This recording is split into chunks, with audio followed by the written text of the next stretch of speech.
Hey gang, AV here. Welcome to my review of the G.I. Joe Collectors Club exclusive Pythona action figure. Here she is out of the box, and I do mean box because she was shipped to me in a brown mailer box. This size here. As you can see, it says Funko Publications up there. And the figure, the file card, all that were just shipped in this brown mailer box. Everything came in 2 plastic bags, which were taped closed. The larger bag housed the figure, accessory packet, and the file card, and then the accessory packet obviously had her accessories in it. And speaking of the file card, here it is. If you'd like to read it, feel free to pause the video and do so now. Love the fact that they include these. I am always going to be a fan of the file cards, no matter how old I get.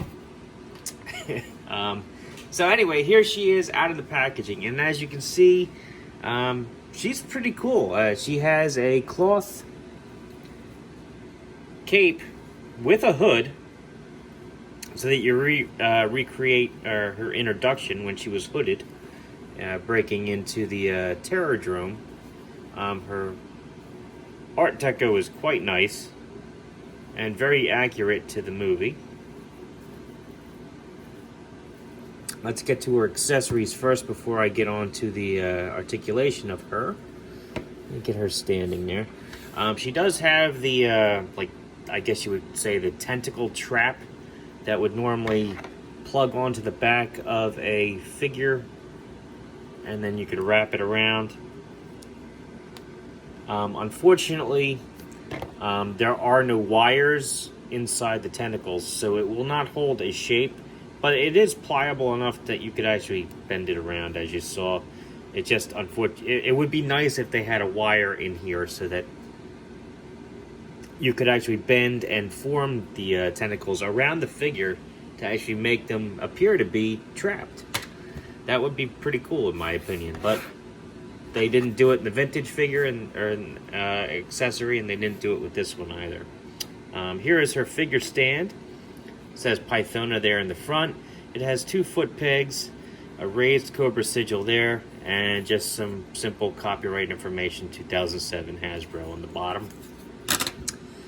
And here is her hair, because in order to get the hood on, you'd have to unplug her hair, which just plugs into a port here on the top of her head.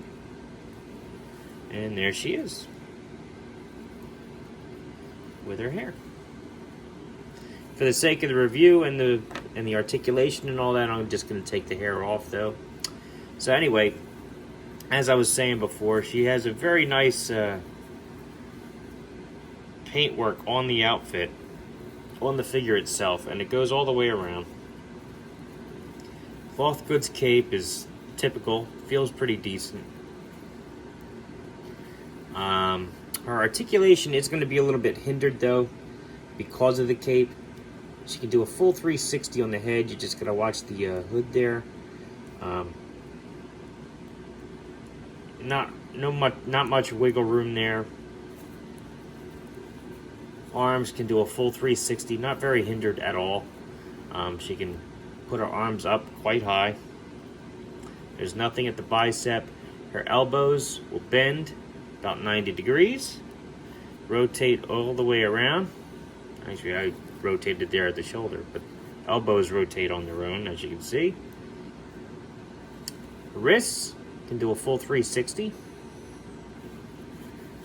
She has her ab crunch there, right below the rib cage. Get decent range of motion there. Hips, she can kick her leg up about that high.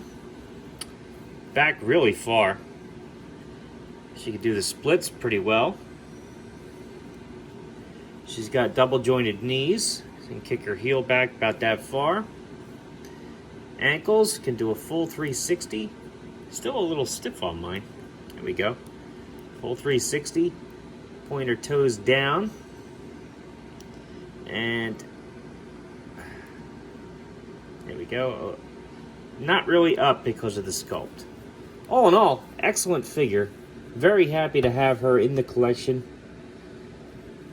I actually kind of like the hooded look better than the exposed hair look. But anyway, getting the hood around, it's actually kind of a tight fit. It looks really well when you have it up and on the figure, but getting it on properly is a little tricky sometimes.